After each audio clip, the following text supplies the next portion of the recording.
La alta sociedades y un mercado de con disfrazado de seda y luz de velas. No sobrevive siendo amable. Sobrevive siendo visto. Beatriz conoce esta regla intimamente porque era completamente invisible. Solterona al hili.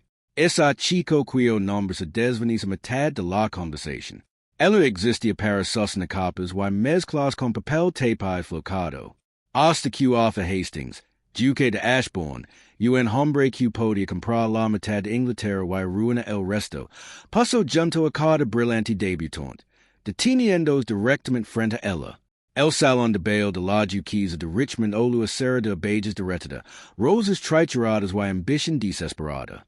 Beatriz Crofts encontraba exactamente donde siempre se encontraba, tres pasos a la izquierda de los helicos y en mesetas, cerca de la corriente de alcove, donde los lacayos emergen con bandejas frescas de champán diluido. Era una posición estratégica. Aquí podía interceptar un vaso antes de que los invitados más importantes vaciaran la bandeja, y las corrientes él impedían sudar a través de su pasado vestido tres veces altado. Era su cuarta temporada, o quizás la quinta. Había dejado de contar después de que su tío falleciera, dejándolo dependiente de la dudosa corredor de su tía, Lady Wyndham, y su prima, Arabella. Para Derecho, Beatriz. La tía Agatha había silbado en el carruaje, clavando sus afiladas uñas en la muna de Beatrix. Pero por el amor de Dios, no te asums. Pareces un triste monumento cuando te acercas. Entonces Beatriz no se asomó. Se aclara la garganta. Ella se encogió. Se tapó el estómago con las manos. Mantuvo la mirada fija en la alfombra intrincadamente estampada, y dejó que la brillante sociedad de Londres se la banara. Arabella estaba sosteniendo la corte al otro lado de la sala. Se aclara la garganta, rodeada de tres jóvenes señores que parecían como si nunca hubieran leído un libro levantado un objeto pasado en sus vidas. Arabella era una virgen en seda rosa pulido. Sus rizos rubios rebotan con cada risa artificial. Ella era un diamante de la primera agua. Beatriz era la grava en el camino de entrada. Un hombro pasado chocó con Beatriz. Ella tropezó, su omoplato golpeando el borde afilado del pilar de mármol. Mira de ti mismo, murmuró Lord Hastings, sin siquiera detenerse a ver quién había metido en la masonería. Se quitó la manga como si Beatriz lo hubiera manchado con su pobreza. Ella no se disculpó. Simplemente escribió a sí misma, alzó la opacatela verde oliva de su falda y volvió a las sombras. Sus pies HD. Los arcos de sus zapatillas baratas no ofrecen apoyo contra el duro piso de madera. Calculó que se cambiaba su peso a la pierna izquierda durante 20 minutos. El enchimento en los dedos de los pies derechos podría disminuir temporalmente. Luego cambió el ruido ambiental de la habitación. No fue un silencio repentino. La lengua estaba demasiado bien educada para dejar de hablar por completo. Fue un cambio en el tono. La risa se hizo un poco más jadeante. Los abanicos revoloteaban con la energía rápida y frenética de los pájaros atrapados. El violín pareció arrastrar sus notas. Beatriz levantó la vista. Arthur Hastings, el duque de Ashbourne, había llegado. No parecía un hombre entrando en una fiesta. Parecía un arrendador que legaba para cobrar una ayuda atrasada hace mucho tiempo. Era alto, pero no se sostenía con la arrogancia pavoneando de los compañeros más jóvenes. Había una tensión rígida en sus hombros, una mandíbula pesada y exhausta. Su abrigo oscuro estaba perfectamente confeccionado, desprovisto de los llamativos bordados o las ostentosas gritas preferidas por los dandies. Tenía 32 años, era notoriamente rico, brutalmente pragmático y completamente soltero. También estaba, señaló Beatriz con una especie de observación clínica distante, visiblemente miserable. Sus ojos oscuros recorrieron la habitación. No se demoró en los escotes pronunciados en las joyas brillantes. Su mirada atravesó la multitud con el profundo abrimiento de un hombre que había visto esta exhibición desesperada exacta 100 veces antes. Arabella prácticamente vibró por toda la habitación. Beatriz observo suprema justa sutilment su postura, empujando su peco hacia delante y mordiendos los labios para que les alira sangre. El duque comenzó a caminar. La multitud se separó por él. Un mar de seda y tosiapilo cediendo ante un acruzado. Las madres empujron a sus hijas hacia delante, ganando esquinos cortantes. Los hombres interpusieron en su camino, ofreciendo bebidas y invitaciones de casa, recibiendo a cambio gruñidos monosylábicos. Beatriz lo observa con la ceguera de un fantasma observando a los vivos. Él nunca miraría su manera. Hombres como Ashbourne no ven a mujeres como Beatriz. Para ellos, ella era parte de la arquitectura y una solterona portadora de cargas. Dejó que sus ojos volvieran a la alfombra, reanudando su ejercicio de cambio de peso. Liquidaban 2 horas más de esto antes de poder regresar a su estrecha cama en el ático. Ella solo necesitaba pesar completamente despacibida. El plan era dolorosamente obvio. Beatriz lo vio formarse en los ojos de Arabella desde el otro lado de la pista de baile. El duque de Ashbourne se retiraba. Había sobrevivido exactamente 30 minutos a la obligación social while ahora estaba trazando un rumbo directo hacia la sala de jugos, un santuario estrictamente prohibido para las mujeres solteras de Torrent. Se movió rápido, sus largas zancadas devoraban la distancia, esquivando a viudas y debutantes por igual. Arabella se dio cuenta de que su ventana se estaba cerrando. Ella se separó de su grupo de admiradores y siguió un curso de intercepción. Pero Arabella no era una criatura sutil. Ella no quería simplemente chocar con él. Se aclara la garganta. Ella quería un espectáculo. Ella quería un momento. Beatriz suspiró. Su aliento apenas agitaba el viciado. Ella empujó el pilar de mármol y comenzó a moverse entre la multitud, permaneciendo en la periferia. Si Arabella estaba a punto de ejecutar una maniobra, Beatriz debía estar cerca para sostener su abanico, estar de acuerdo con sus ingeniosos comentarios o buscar sus celos olorosos y fingir desmayarse. Estaba en la descripción de su trabajo, como peri en popa. El duque se acercaba a la love. Arabella aceleró. Un lacayo que lavaba una imponente bandeja plateada de ratafe y clarit salió del pasillo de los servientes. Sucedió en 3 brutos segundos. Arabella, con los ojos completamente fijos en el duque, se interpuso directamente en el camino del lacayo.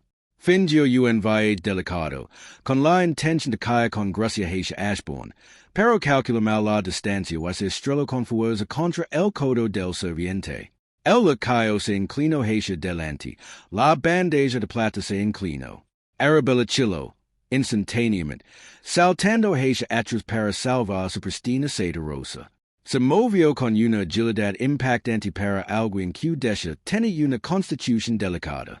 Se aclara la garganta, la bandeja y su carga útil de líquido oscuro y pegajoso encuentran un objetivo diferente. Beatriz no se había movido lo suficientemente rápido. Los vasos de cristal se rompieron contra el suelo, salpicando violentamente contra sus espinillas, mientras una copalina de claret le atrapaba el cuadrado en el pecho. El vino tinto oscuro se empapó instantáneamente en su túnica verde oliva, extendiéndose como una jarada fresca. El choque silenció el área inmediata. La cabeza dio vueltas. O cielos míos. Arabella jadeó, agarrando la garganta con una mano, después salvo fuera del radio de la explosión. Beatriz, top criatura, mira lo que le has hecho al pobre hombre. El lacayo estaba de rodillas, pálido y temblando, tratando de recoger fragmentos de vidrio. Beatriz se quedó perfectamente quieta. El vino estaba frío. Se filtró a través de su corpino, pegando la ropa barata de su chemise a su piel. Su vestido favorito, su único vestido aceptable, estaba arruinado. Miró hacia abajo la mancha oscura, sintiendo que se formaba un nudo duro y frío en el estómago. Ella no logró. Ella no se sonrojó. Estaba demasiado agitada para la humiliación. Está bien, dijo Beatriz, con la voz tranquila, pero notablemente estable. Ella miró al serviente tembloroso. Deja el vaso. Thaddeus, T. Cortras las manos. Tre un trapida. Lo siento mucho, señorita. Tata murió el lacayo. No fu culpa tuya. Dijo Beatriz. Ella no miró a Arabella. Ella no necesitaba hacerlo. Toda la sala sabía de quien era la culpa, aunque nadie lo admitiera jamás. Los susurros y habían comenzado. Mirala como una rata ahogada. Pobre Lady Wyndham teniendo que arrastrar esa triste chico. Beatriz cerró los ojos con fuerza durante una fracción de segundo, robándose a sí misma. Ella necesitaba una toalla. Ella necesitaba el guardarropa. Se giró para el cielo del pasillo y encontró su camino bloqueado por una pared de peno oscuro. Ella levantó la vista. El duque de Ashbourne estaba a menos de un metro de distancia. De cerca, la fatiga aura de sus ojos estaba grabada profundamente en su piel. Tenía una pequeña cicatriz blanca cerca de la comisura de la boca. No estaba mirando a Arabella, que prácticamente vibraba anticipando su atención. Miraba por completo, intensamente a Beatriz. Él no ofreció un tópico. Él no preguntó si ella estaba ilesa. Metió la mano en el bolsillo de su abrigo. Sacó un cuadrado grande y pristino de lino blanco y se lo tendió. Beatriz miró fijamente el pañuelo. Estaba monograma. Costó más que sus zapatos. Ella miró des la ropa a su rostro. Su expresión era plena, illegible, pero sus ojos eran agudos. Él lo había visto todo. Sabía exactamente quién había causado el derrame. Gracias, Su Alteza, dijo Beatriz. Su tono coincidía con su expresión, desprovista de florituras, despojada de la habitual reverencia serping que la gente usaba cuando la hablaba. Ella tomó el pañuelo. Sus dedos rozaron. Sus manos estaban calientes, calosas. No las manos suaves de un caballero que ocupaba sus días en el club. Se frotó el corpino con lo piel del derrame, arruinando la fina ropa blanca con manchas de color rojo oscuro. Ella lo dobló en ángulo recto, ocultando la mancha, y se lo volvió sosna. Ashbourne miró el pañuelo de vuelto, luego volvió subas a la cara, con un músculo emplumado en la mandíbula. Cuédatelo, dijo. Su voz era un barítono grave y serios. No cruzó la habitación. Estaba destinado solo para ella. Y está ruinado. Eligió que mi vestido, respondió Beatriz secamente, sin romper el contacto visual. Supongo que los dos somos las víctimas de la noche. Un destello de algo. Sorpresa. La diversión papadeo en sus ojos oscuros. Se fue antes de que ella realmente pudiera registrarlo. Beatriz le hizo un gesto rígido y superficial, ignorando por completo la etiqueta cortesana, y pasó junto a él. Camino directamente a través de la multitud susurrante, con la cabeza completamente nivelada, dejando a Arabella furiosa, al lacayo barriendo y al duque de Ashbourne parado en medio del pasillo, viendo retirarse. Lo vio durante 3 días seguidos en la finca de Lord Harrington en Kent. El confinamiento había convertido la fiesta en casa en una ola prisión de aburrimiento y grisión paiva. Sin los jardines en los cotos de casa para dispersar los invitados, todos apenaban en los salones, jugando interminables manos de sabios y chismoreando hasta que el esencia tóxico. Beatriz estaba allí como acompañante.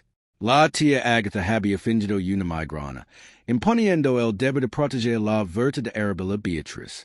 Era unitaria inútil. La verta de Arabella estaba perfectamente a salvo, principalmente porque el duque de Ashbourne, la única razón por la que Arabella había exigido asistir a esta fiesta en particular. Apenas había salido de su cámara privada desde que llegó. Para el juez por la tarde, Beatriz y no podía soportar el sonido de las quejas de Arabella. Salió del salón mientras su prima reganaba una servienta por una taza de té tibia y se dentro en el ala oeste de la casa. Encontró la biblioteca. Era una habitación enorme y cavernosa que olía a papel húmedo, tabaco de pipa y profundo abandono. Lord Harrington no era un hombre lector. Hace días que no se encendían las hogueras, y la lluvia gris que azotaba las altas ventanas proyectaba un sombrío palidez sobre las espinas atadas al cuero. Para Beatriz era el paraíso, Encontro en pasado sillen de tercio pilo escondido en el rincón más oscuro, partium oculto por un imponente globo terraqueo de caoba. Ella no se molesto en saque en libro de los estantes. Simplemente acento, acaruco los pies de bajo de sus faldas grises descoloridas, apoyo la cabeza hacia atrás contra la tapicería y cerro los ojos. Silencio, puro silencio absoluto. Ella debe habas cuidado dormida. No sabía cuánto tiempo había estado dormida, pero se despertó con el agudo tintineo del cristal contra el cristal. Beatriz congelo. Abrió los ojos lentamente, manteniendo la respiración superficial. La biblioteca no estaba vacía. Un fuego crepitaba en el enorme hogar, ahuyentando el frío húmedo. Pa du frente a él, vertiendo una gran cantidad de líquido emba de una jarra en un vaso, estaba el duque de Ashbourne. Estaba fuera de su vestimenta formal, vestido con una camisa holgada de lino y pantalones oscuros. Su grieta estaba descartada en alguna parte, con el cuello abierto, revelando la fuerte línea bronceada de su garganta. Parecía rudo, parecía cansado. Beatriz permaneció perfectamente quieta. Si ella no se movía, él bebía su whisky se aclara la garganta, se iba. Ella era una experta en no se vista. Ashbourne tomó un sorbo lento de su bebida. Miró fijamente al fuego. Las llamas proyectaban sombras danzan sobre los ásperos ángulos de su rostro. ¿Se qué estás hecha? Dijo. Su voz rompió el silencio como un pasado libro caído. Beatriz hizo una mueca de dolor. Su tapadera fue descubierta. Se desenganchó las piernas. Sus articulaciones saltaron ligeramente en el húmedo y se sentó erguida. Me disculpo, Alteza, dijo, con la voz ronca de suano. Creí que la habitación estaba vacía cuando entra. Mi aya. Ella se puso de pie, separando las arrugas de su falda. Ashbourne se dio la vuelta.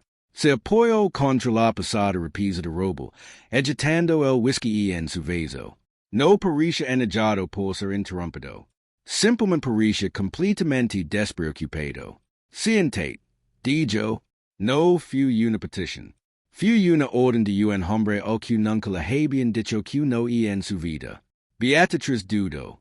La decencia dictaba que debía huir de la habitación. Estar a solas con un duque soltero en una biblioteca aislada era motivo de ruina. Pero entonces, Beatriz pensó sombríamente, tenías que tener una reputación para ruinar. Ella era una solterona sin un centavo. Las reglas del escándalo no se aplicaban a lo invisible. Ella volvió a sentarse. Ashbourne tomó otro sorbo. Él la miró. Realmente la miró.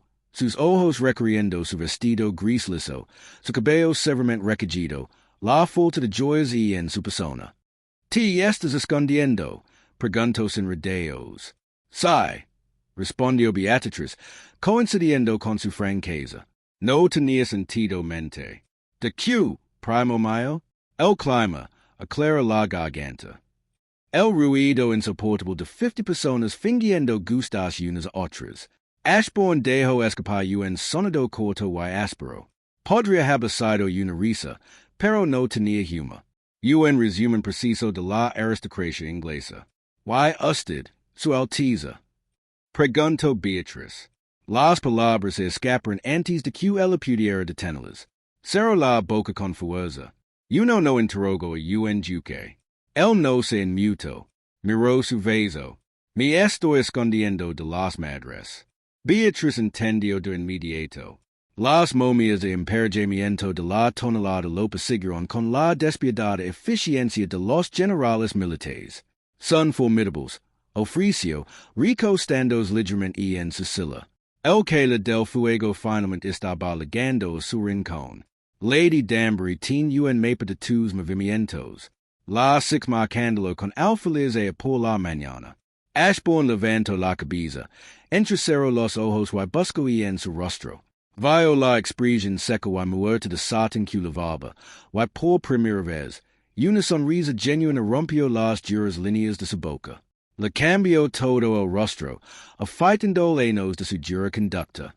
Alfiles, el preguntó. Las rojas para cuando estás al aire libre. Los negros para cuando estás confinado en cuartos. Beatriz minció suavemente, manteniendo la cara seria. Ella está planeando una maniobra de flanqueo cerca de la sala de la mañana. Ashbourne la miró fijamente durante un largo segundo, y luego soltó una carcajada de verdad. Era un profundo sonido retumbante y en el pecho que parecía asustado tanto como ella. Se quitó el manto y caminó hacia ella. Él no invadió su espacio, deteniéndose al otro lado del globo terráqueo de caoba, apoyando la mano en su superficie curva. Tú eres la víctima del clarinet. Dijo en voz baja, la diversión se desvanece en algo más observacional. Lo estaba. No lores. La mayoría de las mujeres habrían logrado exigido que esoteran al serviente. Las lágrimas no habrían quitado la mancha, su alteza. Why that is un bien lacayo. Simplemente tuvo la desgracia de interponerse en el camino de la ambición. La mandíbula de Ashbourne se tensó. La ambición de tu primo. Arabella es minuciosa. Dijo Beatriz de manera neutral. Ella no hablaría mal de su familia, incluso si se lo merecieran. Era una cuestión de supervivencia. Ashbourne la estudió a la tenue luz. El silencio se extendió entre los. Pero no fue el silencio sofocante y frenético del salón de baile. Estaba tranquilo. Fue real. Hoy me di cuenta de algo, dijo Ashbourne. Su voz de llanto cayó en registro, mezclándose con el sonido de la lluvia contra el cristal. ¿Qué es eso, su alteza? Inclinó ligeramente la cabeza. Te di mi panuelo. Lo arruinaste. Insultes la lengua. Estás sentado a solas conmigo en una biblioteca y, sin embargo, no sé tu nombre. Beatriz miró sus manos apiadas en el globo terráqueo. Manos fuertes y firmes. Es Beatriz. Dijo en voz baja. Beatriz Croft.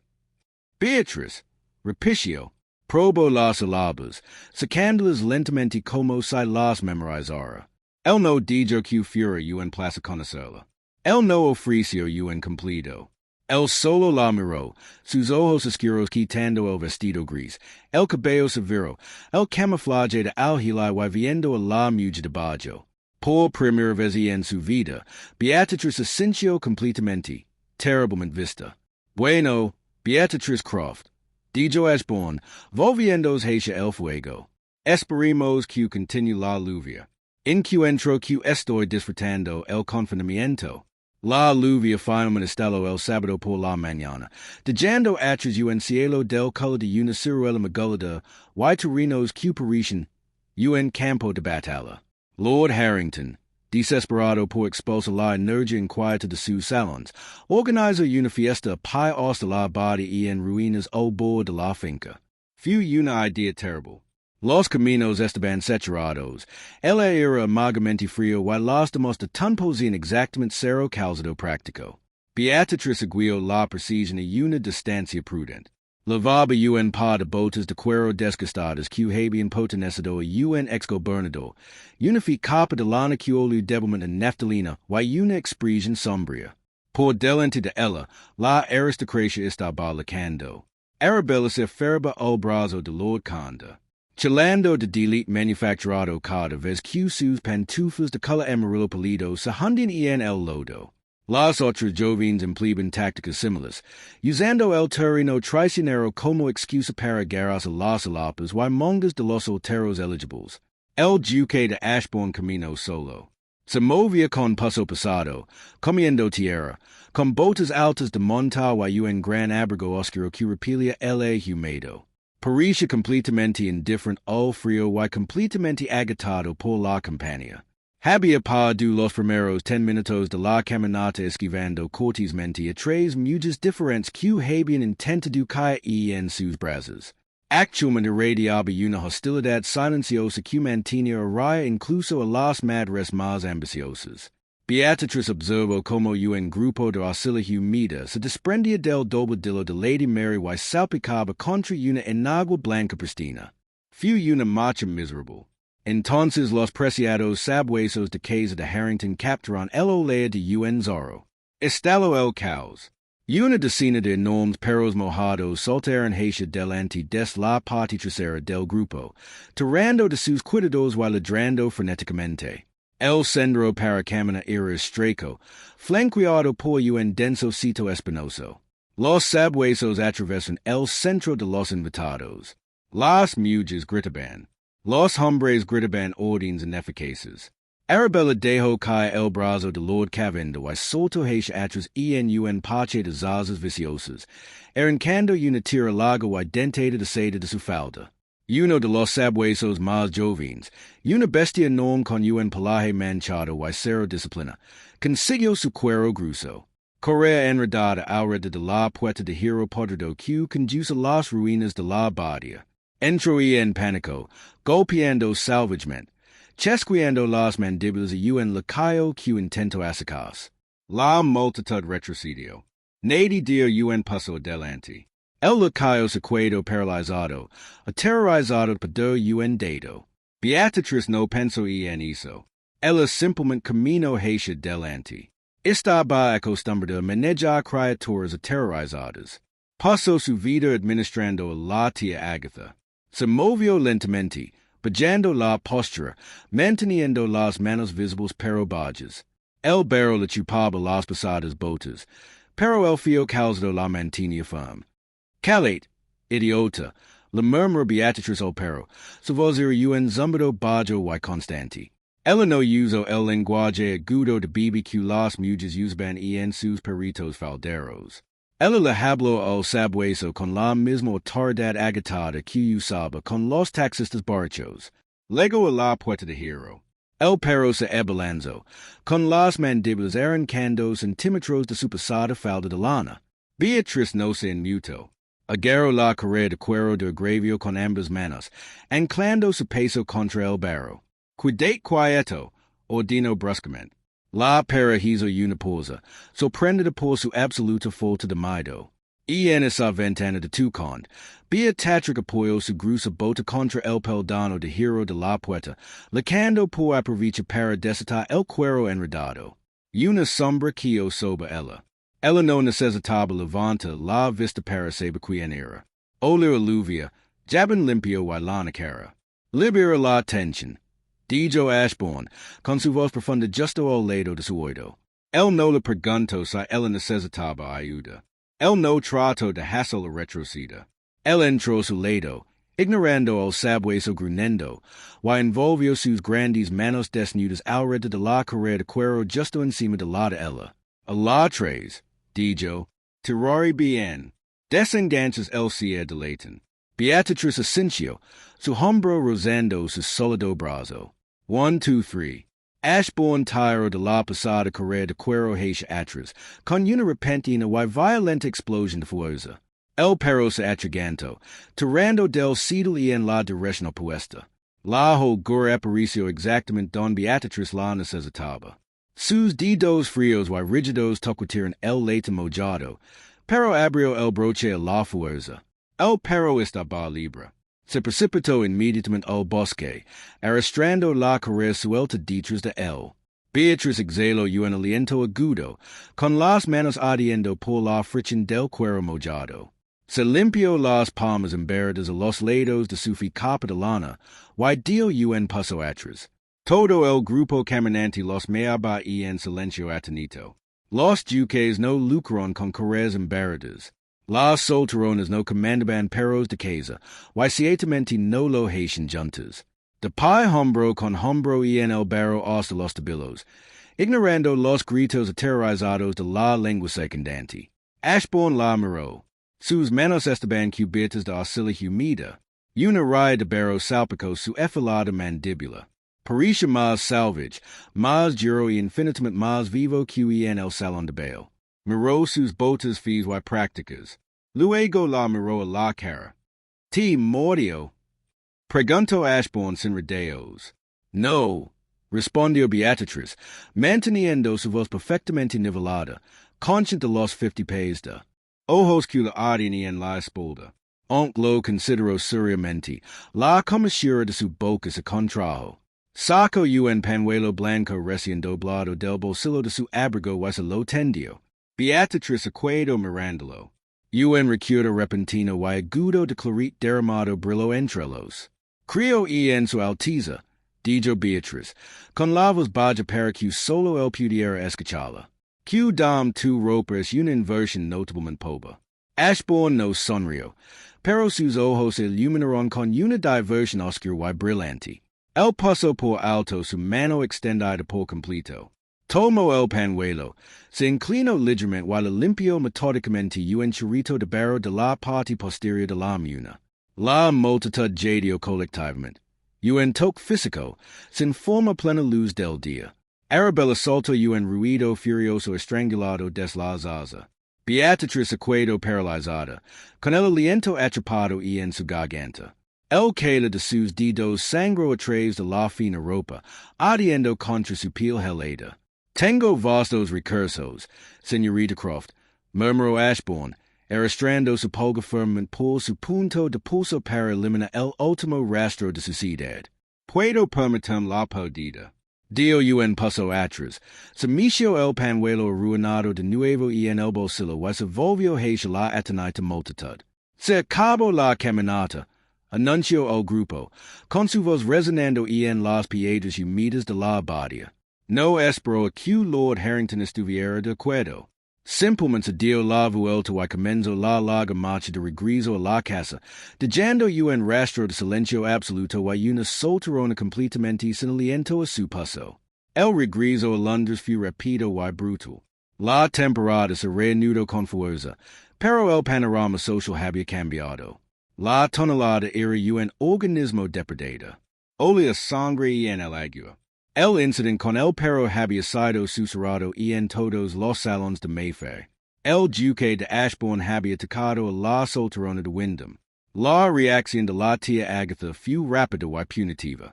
No asistirás al Smith Music Hall, declaró Agatha el martes por la mañana, con los delgados labios dibujados en una línea incruenta.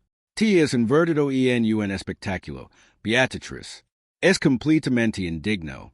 Ti que dares aqui y contares las cuentas del hogar. Dio sabe que me debes el trabajo de tu habitación y comida. Entonces, mientras Arabella pasó 3 horas rizándose el cabello para el music hall, Beatriz fue desterrada a la sombría biblioteca en la parte trasera de la casa.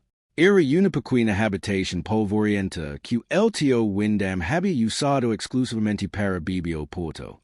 El escritorio estaba abarrotado y el fuego humaba terriblemente. A Beatriz no le importó.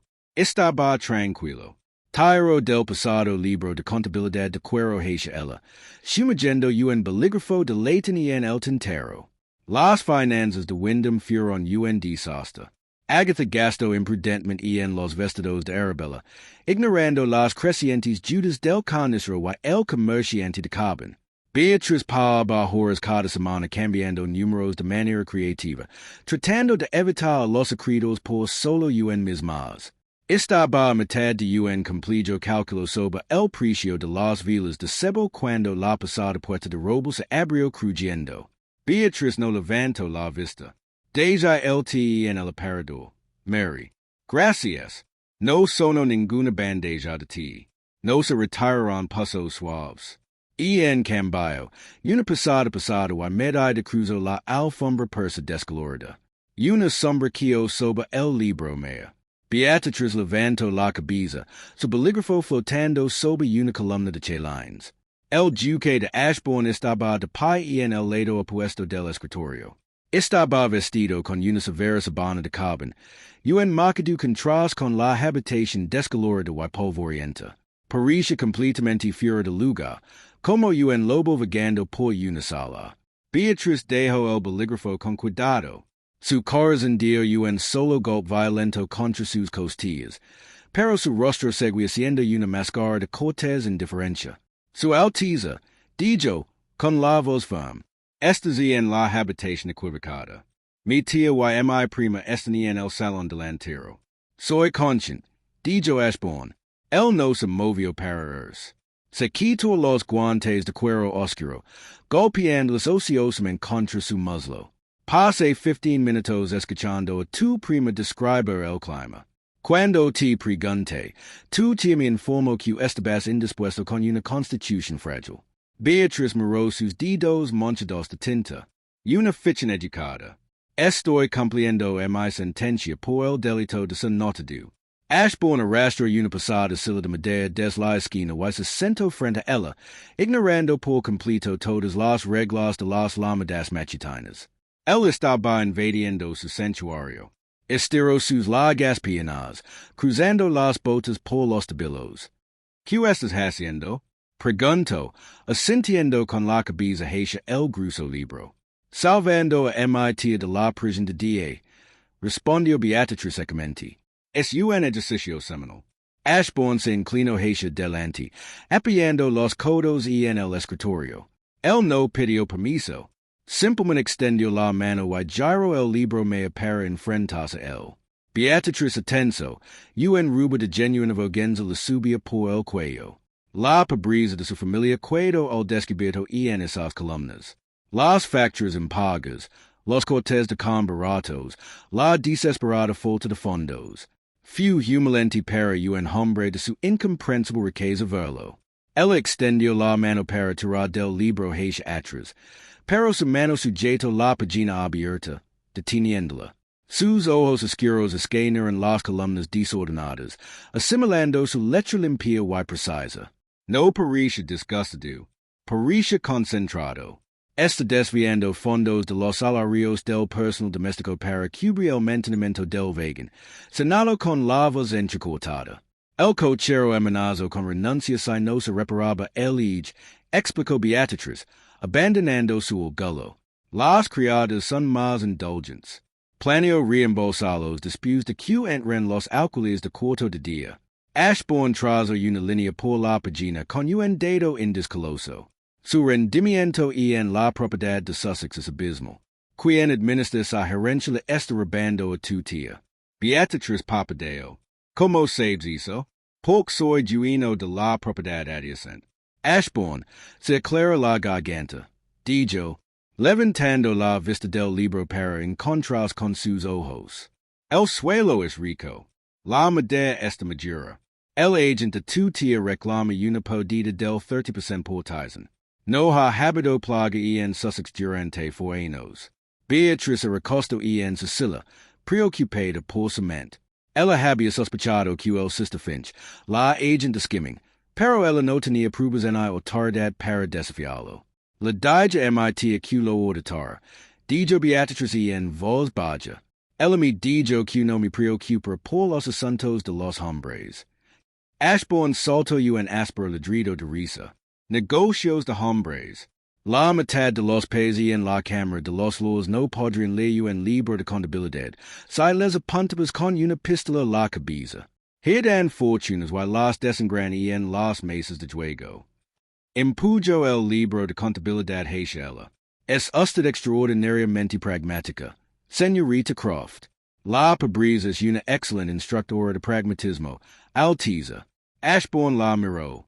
El silencio en la habitación polvorienta se sentía pasado, cargado de una extraña energía crepitante. El y no la miraba como si fuera una curiosidad. El la miraba como si ella era un igual. Mi hombre de negocios me envía 50 páginas de informe cada semana, dijo Ashbourne. Su voz bajó ligeramente. El USA un lenguaje florido para ocultar el hecho de que mis mentes del norte tienen un rendimiento inferior. Él piensa que soy demasiado estúpido para notar las discrepancias en los manifiestos de envío. Beatriz se inclinó hacia delante, apoyando instintivamente los antebrazos en el escritorio, reflejando su postura. ¿Qué haces? Los despido, dijo simplemente. Estoy en mi tercer año en este año. Detesto la ineficiencia. Detesto que me manipulan. La lengua te maneja constantemente, señaló Beatriz. Un ligero desafío en su tono. Lo intentan. Ashbourne corrigió. Él sostuvo su mirada. Tú no tengo la energía para manejar tu ego, Alteza. Una sonrisa lenta y devastadora se extendió por el rostro de Ashbourne. Luego a sus ojos esta vez. Se clara la garganta, calentando el mero oscuro o color del whisky anillo. Encuentro, murmuró, que estoy profundamente aliviado. Se puso de pie, agarrando sus guantes del escritorio. Él no se demoró. No ofreció una despedida cortés. Simplemente dio la vuelta y camino hacia la puerta. Hizo una pausa con la mano en la perilla de Leighton, mirando hacia atrás por encima del hombro. Fuego, Sister Finch, Beatriz, dijo. Usó su nombre de pila la perfección, dejándolo caer en la habitación tranquila como una piedra en un estanque tranquilo. Y por las costosas vilas, arruinaron tus ojos en esta penumbra. La puerta se cerró de golpe detrás de él. Beatrix permaneció completamente quieta durante mucho tiempo, mirando fijamente a la puerta cerrada, con el pecho apretado, la tinta secándose en su bolígrafo. El clímax de la temporada fue el baile de máscaras de la duquesa de Waverly. Fue un evento tan exclusivo que se falsificaron invitaciones, se ofrecieron sobornos y se rompió la reputación solo para asegurar la entrada. La tía Agatha, a través de una combinación de escalada social despiadado y pidiendo en favor de hacer una década, había asegurado 3 boletos.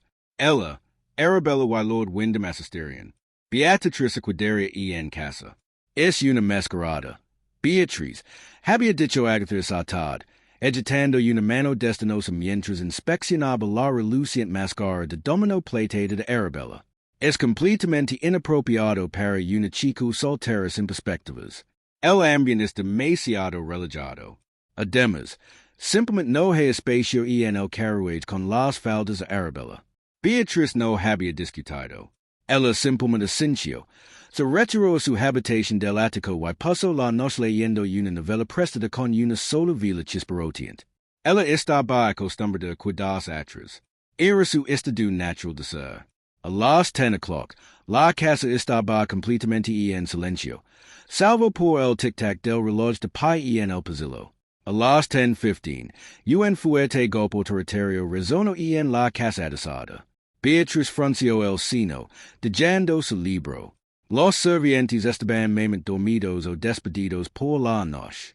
Envolvió un chal de lana descolorado sobre su sencillo camisón de lino y bajó sigilosamente por las estrechas escaleras traseras. Escuchó los pasados rojos deslizarse hacia atrás cuando Thaddeus, el lacayo, abrió la puerta principal. Buenas noches, dijo una voz grave y grave. Beatriz se detuvo en seco en el relano. Su estómago se desplomó. Su Alteza, Thaddeus tartamudeó. Estoy aquí por la señorita Croft, declaró Ashbourne. Sonaba impatient. Señorita Croft, Alteza. Thaddeus sonaba completamente desconcertado. Creo que se ha retirado por la noche. Lady Wyndham y la señorita Arabella están en el baile de Waverly.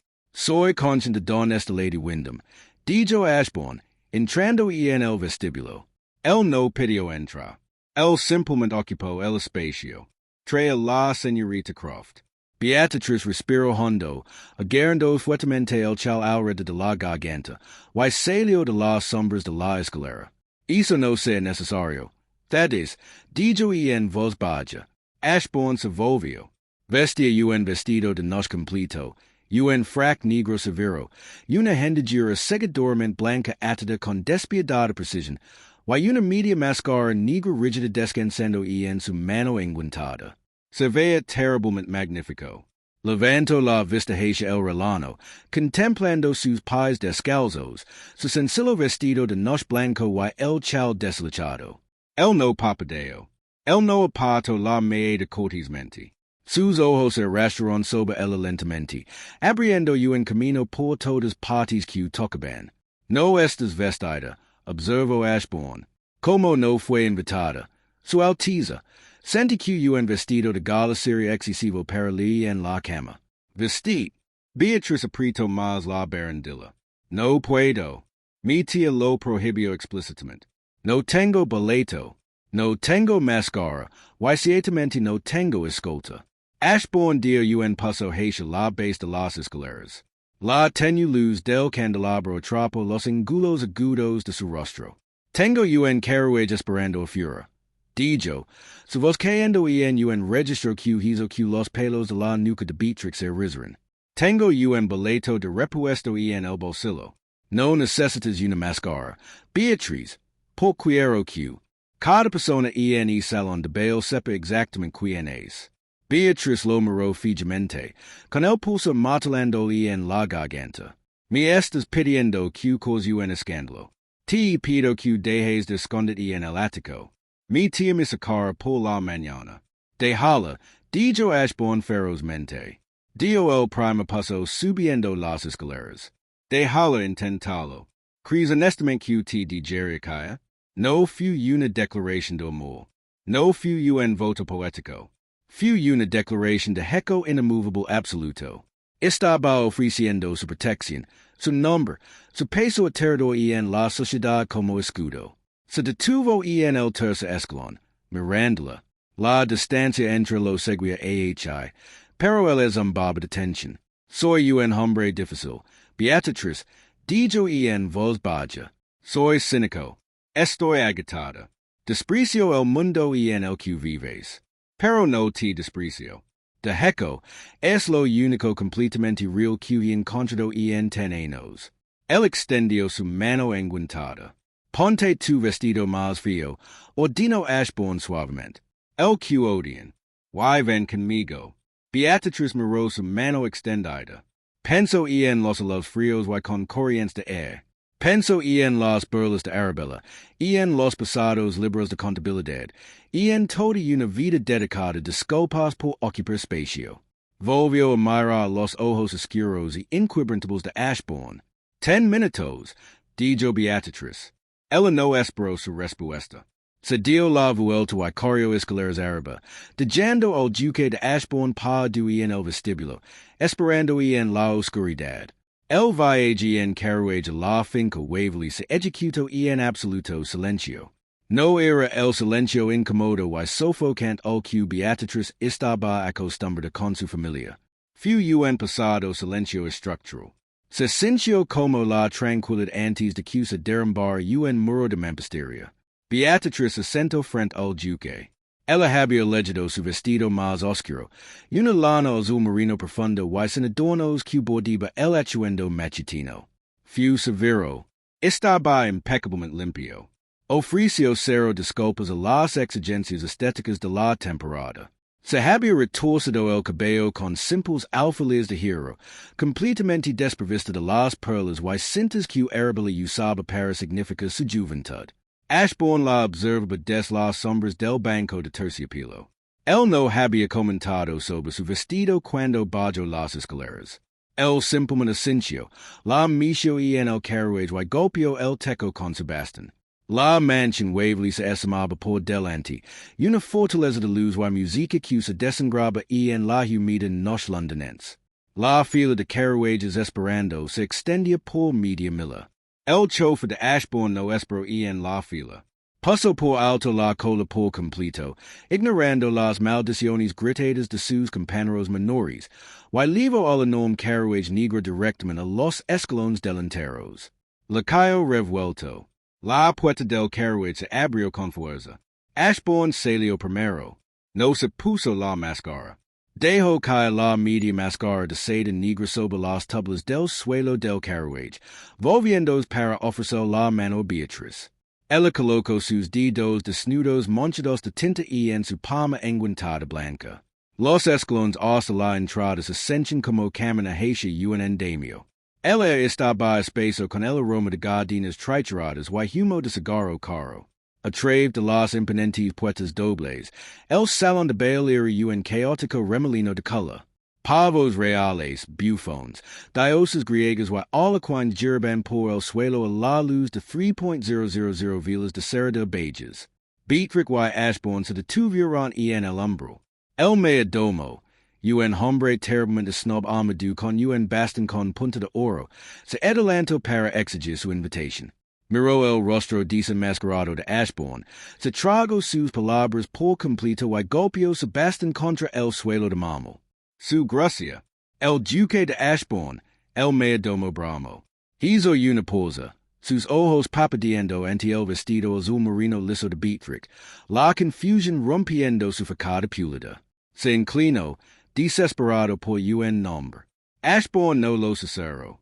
Habló con claridad, su voz de barítono atravesando el ruido ambiental de la entrada. Why la señorita Beatrix Croft. Why la señorita Beatrix Croft. El mayordomo hizo eco, su voz crujiendo ligeramente en la última sílaba. Salió en la luz. El efecto fue instantáneo. Comenzó cerca de la puerta, una repentina y aguda carcajada. El silencio se extendió hacia fuera como una piedra queda en un estanque viajaba por el vasto salón de baile mientras las cabezas giraban. La orquesta, sintiendo el cambio en la atmósfera de la sala, buscó tientes. Un violinista arrastró su arco con dureza por las cuerdas, una nota amarga chilló sobre la multitud antes de que la música se detuviera trompicones. 300 de las personas más poderosas, ricas y viciosas de Inglaterra dejaron de hacer lo que estaban haciendo para mirar fijamente. Vieron al duque de Ashbourne, el gran premio intocable de la tonelada, de pie con la mandíbula colocada como granito, irradiando una energía protectora letal. Y a su lado, con la mano apoyada firmemente en la parte baja de la espalda, estaba un fantasma. Una solterona, la chica que trae la limonada. Beatriz mantuvo su barbilla perfectamente nivelada. Su corazón latía con tanta violencia que pensó que podría fracturarse las costillas, pero su rostro seguía siendo una máscara de burda indiferencia. Miró a la multitud resplandeciente exactamente como miraba el montaje del carnicero. Facturas. Un problema gestiona, no teme. Respira. Murmuró Ashbourne, su voz una vibración baja contra su hombro. Estoy respirando, respondió Beatriz entre dientes. Simplemente estoy calculando cuántas de estas personas están deseando activamente que muera. Todas las madres, confirmó Ashbourne secamente, y la mitad de las hijas. Los hombres simplemente están tratando de averiguar si perdido la cabeza o si poses una fortuna secreta. Decepcionamoslos a todos. Empezaron a caminar. Ashbourne no la dirigió hacia los bordes de la habitación. Él la acompañó directamente por el centro de la pista de baile. La multitud se separó. Se revolvieron hacia atrás, pisando dobladillos de seda y aplastando pantuflas de terciopelo para apartarse de su camino. Entonces sucedió lo inevitable. Del grupo de invitados cerca de la fuente de champán, una mujer vestida de marionette se abrió paso hacia el frente. Lavaba una imponente peluca plateada y una máscara de dominó, pero la furiosa línea pellizcada de su boca era inconfundible. Tía Agatha, a su lado, vestida como una brillante ninfa del bosque, estaba Arabella. La ninfa parecía como si acabara de ser atropellada por un carruaje. Agatha los interceptó, con el pecho agitado y los ojos clavados frenéticamente entre Ashbourne y su sobrina. Ella forzó una sonrisa tensa y aterradora. Su Alteza. Agatha jadeó, su voz estridente. ¡Qué sorpresa! Y Beatriz. Cielo santo, Nina, ¿qué estás haciendo aquí? Y con ese terrible trapo vivo, extendió la mano, con sus dedos en forma de garra con el objetivo de agarrar la parte superior del brazo de Beatrix y arrastrarla físicamente. Ella no se encuentra bien, Alteza, fibra cerebral. Debo lavar la casa, Ashbourne cambio. Él no levantó la voz. Él no hizo un gran movimiento teatral. Simplemente avanzó medio paso, colocando su gran cuerpo completamente entre la mano extendida de Agatha y el cuerpo de Beatrix. Agatha se detuvo abruptamente, con la mano flotando en el aire. Lady Wyndham dijo Ashbourne Dash. La temperatura en las inmediaciones pareció baja 10 degrees. No la toques, papadeó Agatha, abriendo y cerrando la boca como un pez sofocante. Pero su Alteza, ella es mi pupila. Ella no tiene forma. Se está arruinando a sí misma. La señorita Croft es mi invitada. Ashbourne declaró rotundamente. Su reputación está completamente bajo mi protección esta noche. Si alguien en esta sala, levantó ligeramente la voz, Dejando de livre la multitud ansiosa de escuchar escondidas, tin una preocupación con respecto a su presencia o su echuendo, pude hablar conmigo. Directamente miró a Agatha. El espero. Agatha se maquito. La brutal realidad de la jerarquía la aplasto. Podía intimidar a una sobrina sin un centavo, pero no podía discutir con un duque que posee la mitad de cornuels. El retrocedió, lorando, humiló a Arabella entre la multitud. Ashbourne les dio la espalda. Miró a Beatriz. ¿Conoces los valses, Beatriz? El preguntó. Conozco las matemáticas de eso, respondió ella, su voz temblando ligeramente. La adrenalina finalmente la alcanzó. Y en realidad nunca lo he bailado. Las matemáticas son suficientes. Miró hacia el director de orquesta que se daba profusamente y en su podio y ascensió bruscamente. El músico se revolvió. Comenzó a sonar en vals lento y rolada. Ashbourne entró en su espacio. Él tomó su mano derecha con la izquierda, su hogar cálido y imposiblemente sólido. Colocó su mano derecha firmemente en el centro de su espalda, presionando contra la lana azul marino beata. Él la tiró horas contra él. Beatriz jadeó suavemente. Sus manos, se aclaró la garganta, instintivamente apoyándose contra sus anchos hombros. Fue una proximidad escandalosa. Podía sentir el que la irradiando a través de su abrigo formal. Podía oler el aroma limpio y penetrante de su jabón. Sigue mi peco, no mis pies, me instruyó. Él dio un paso adelante. Beatriz dio un paso atrás. Empezaron a girar. Al principio, Beatriz estaba rígida. Su mente contaba frenéticamente los latidos. 1, 2, 3, 1, 2, 3, pero Ashbourne era una fuerza inmovable. Él la guió con absoluta autoridad física, arrastrándola al ritmo hasta que su memoria muscular se rindió a su liderazgo. Giraron por el centro del piso, las figuras conmovedoras y en un mar de aristócratas congelados y mirando fijamente. Estas temblando. Observó Ashbourne en silencio, sus labios a centímetros de su origen mientras se giraban.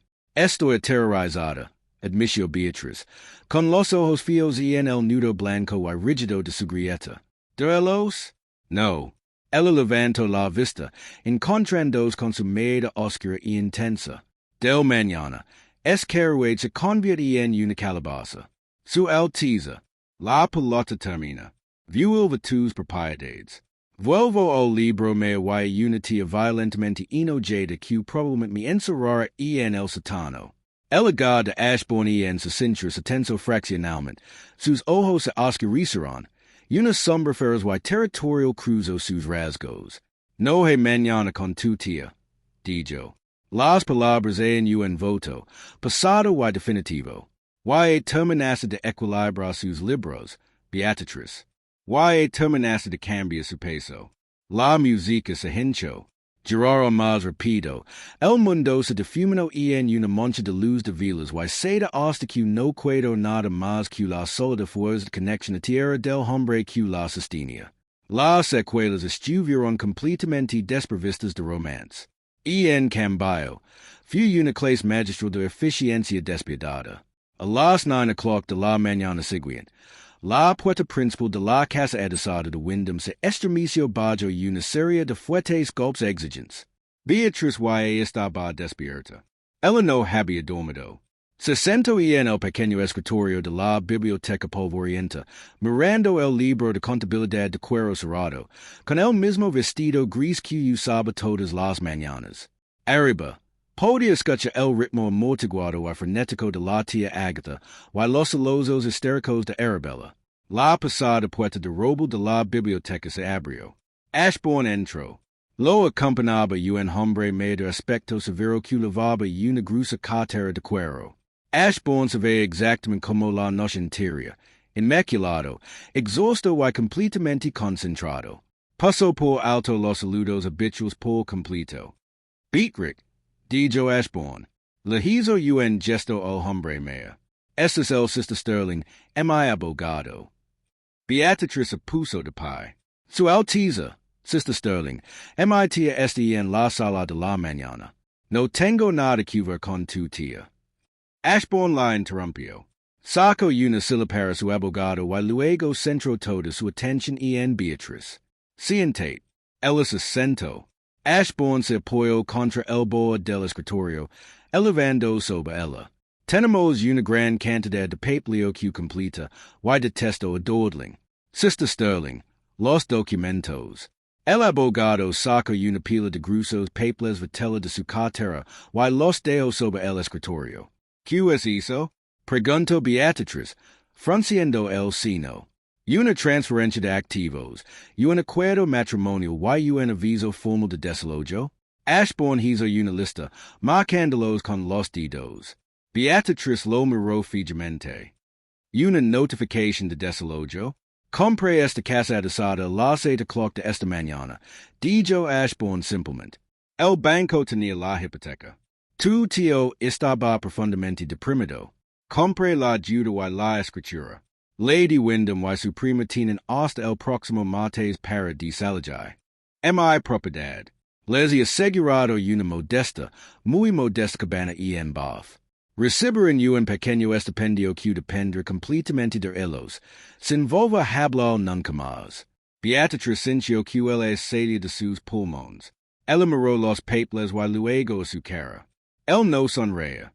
Él no estaba jugando un juego. Había desmantelado sistemáticamente la estructura de su prisión antes del desayuno. Compras la casa de mi tía, susurró Beatriz. Compré tu libertad, corrigió Ashbourne. Extendió la mano y tocó el documento superior.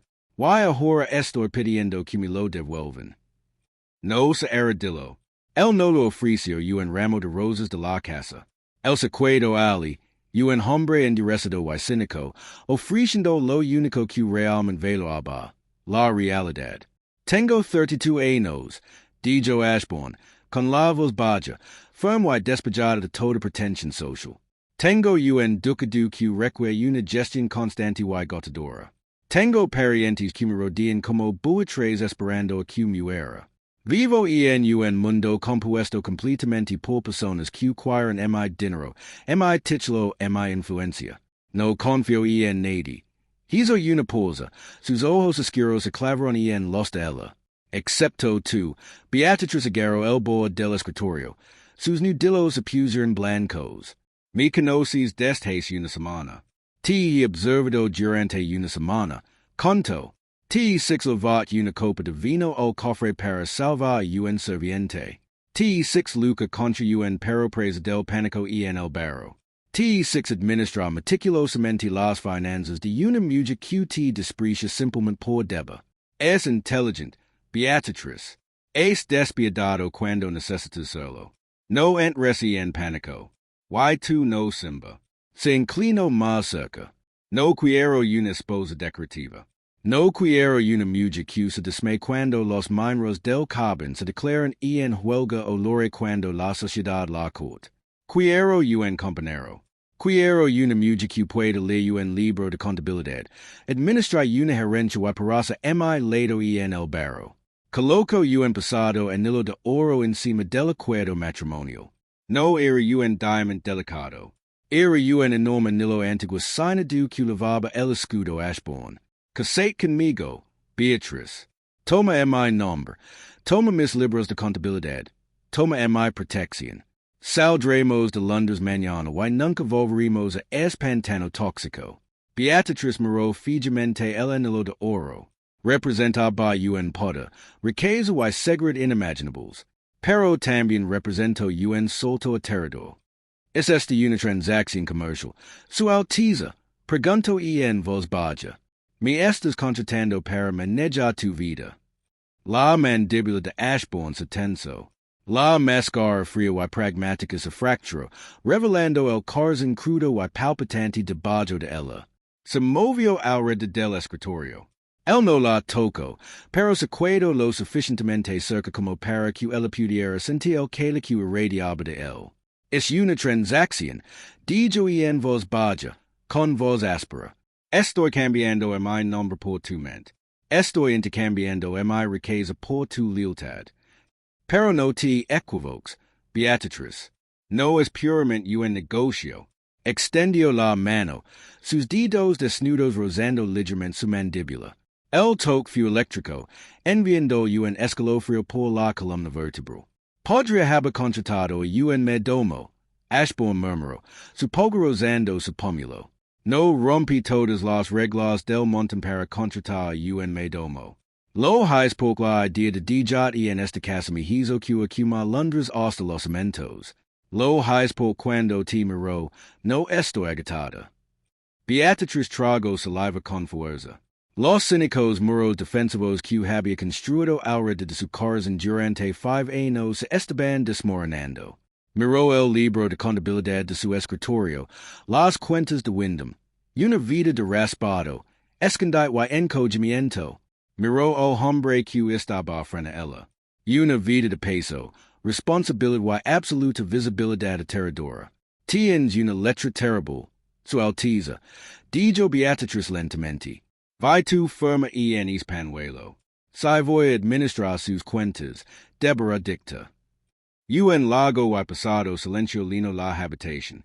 El señor Sterling, el abogado, fingió meticulosamente inspección una mota de polvo en su manga. Ashbourne exhaló. Fu una liberación temblorosa y profunda de la tensión. La comisura de su boca se curvó hacia arriba en esa rara y devastadora sonrisa. Yo dicté, accedió en voz baja. Beatriz cogió el bolígrafo de Leighton. Se aclara la garganta, lo mojo en el tintero, con la mano firme, y firmó su nombre final del acuerdo matrimonial. Se casaron 3 días después con una licencia especial en una capilla fría y vacía en Mayfair. Los únicos testigos fueron el sister Sterling y el desconcertado clérigo parroquial. Beatriz lavaba su vestido gris. Ashbourne vestía su peino oscuro. No hubo flores, en hay música, en hay público. Fu la boda más honesta que la sociedad jamás había visto. Una hora después de pronunciar los votos, se aclara la garganta, estaban en un carruaje que se dirige al norte hacia la finca primaria Ashbourne en Yorkshire. 3 meses después, las propiedades del duque de Ashbourne estaban experimentando una violenta resurrección sistemática. Beatriz Ashbourne no se sentó en el salón bordando cojines. Él se apoderó de la enorme oficina iluminada por el sol adyacente a la biblioteca. Ella exigió un escritorio más grande. Convocó a los administradores de fincas, a los arrendatarios y al capataz minero. Ella era aterradora.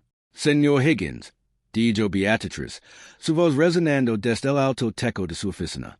Ella estaba mirando un manifiesto de envío, un par de anteojos paralepasados en el puente de su nariz. Hasta de forma que se pudieron 3 toneladas de carbón por derrames en tránsito entre la mina y la vía férrea. El capataz, un hombre corpulento que inicialmente se había resistido en forma a una mujer, se puso de pie incómodamente. Yo, su Alteza, las carreteras están terriblemente duras esta temporada. Los caminos están pavimentados. Beatriz corrigió. Se levanta la vista. Los montes. 3 toneladas no es derrame, Sister Higgins. 3 toneladas es robo. Lo estás vendiendo en libro la vecina Ironworks. Higgins paladicio. Su Alteza, lo juro. La puerta que conecta la oficina con la biblioteca se abrió de golpe. Ashbourne se apoyó contra el marco de la puerta. Estaba vestido de monta, olía cuero y viento frío. Él no dijo una palabra. Se quedó al pardo, cruzando los brazos sobre el pecho, con los ojos oscuros fijos por completo en el capataz sudoroso. Higgins tragó saliva con fuerza. La presencia del duque era un peso físico en la habitación. Revisar los manifiestos. Su Alteza. Higgins tartamudeó, retrocediendo hacia la puerta. Quizzes hubo un error en el recuento. Mira que había, dijo Beatriz suavemente, cerrando el libro mea con un chasquido brusco. Why, Higgins? Su Alteza, si él era viuvo al career, no lo discutara conmigo. Lo discutara con el magistrado. Despedido. El capataz prácticamente salió corriendo de la habitación. Una vez que la pasada puerta de robo se cerró de golpe, la tensión opresiva en la oficina se evaporó. Ashbourne impujo el marco de la puerta y camino lentamente hacia su escritorio.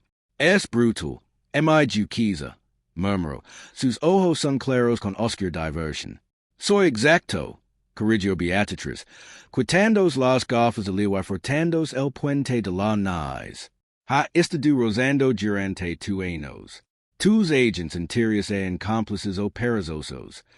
Why tú no es ninguna de las dos cosas. Ashbourne camino alrededor del escritorio. Él no levantó una silla. Él simplemente se agachó, agarró los brazos de su silla y la hizo girar para mirarlo de frente. Se inclinó, apoyando las manos en los reposabrazos, atrapándola por completo. Recibí una carta de Londres hoy. Dijo Ashbourne, se vos cayendo en el registro bajo y graliqueo en la hacha salta el pulso. Oh, Beatriz se agachó, apoyando las manos ligeramente contra su pecho. Ella podía sentir el latido constante y tranquilizador de su corazón. ¿Se ha recuperado la sociedad del impacto de nuestra fuga? Difícilmente. Lady Danbury predice nuestro divorcio para Navidad. Ella afirma que estaba hechizada. No tengo tiempo para hechizar. Arthur, dijo Beatriz secamente. Tengo que auditar los rendimientos de madera de la cresta occidental antes de cena. Arthur soltó una carcajada baja. Se inclinó más cerca, presionando su frente contra la de ella. Cuima la madera mañana, murmuró, su aliento cálido contra sus labios. La madera está presionando. Yo también. El la beso. No fui en beso cortés y cortés. Era profundo, castigado y hambriento. Fue el beso de un hombre que finalmente había encontrado el ancla que había estado buscando toda su vida. Beatriz devolvió el beso, con los dedos enredados en el cabello oscuro de la nuca. Ella no se encogia. Ella no calculó como desvaneces en el fondo de pantalla. Ella ocupó el espacio por completo, igualando su fuerza, encontrándose con su fuego. Cuando finalmente se retiró, ambos respiraban pesadamente. Arthur la miró, sus ojos rozando el rubor en sus mejillas, los mechones desordenados de cabello escapando de su mono severo. No vio una flor de pad. Vio a su igual. Tienes tinta en los dedos, observó Arthur, levantando la mano y presionando con un beso la piel manchada. Es la marca de mi oficio, respondió Beatriz en voz baja. Es una marca hermosa, se enderezó, poniéndola de pie. Ven, aclara la garganta, los caballos están ensalados. Vayamos a inspeccionar la cresta occidental. Beatriz sonrió, una sonrisa realmente brillante que legó a sus ojos. Dejó los libros de contabilidad sobre el escritorio, tomó la mano del duque de Ashbourne y salió a la fría y brillante realidad de su nueva vida. No vivieron un cuento de hadas. Los cuentos de hadas eran frágiles, construidos sobre zapatillas de cristal y maldiciones de millones. Construirán un imperio y lo construirán sobre libros contables, botas embaradas y un amor inquebrantable y profundamente humano. El pragmatismo despiadado de Beatrix y el corazón cínico de Arthur T. conquistaron. Si te encanto ver esta algila reescribe las reglas de la tonalada y reclama su poder junto al duque. No dejes que la historia termine aquí. Dale me gusta es video para por romances históricos más fundamentados y profundamente emocionales. Compártelo con tus compañeros amantes de los dramas de época que onilan una heroína con una espina de acero. Y suscríbete en nuestro canal y presione el timbre de notificación para que nunca se pierda nuestra próxima aventura épica de narración de cuentos. Deja un comentario abajo. ¿Habría despedido al Sister Higgins? Discutámoslo.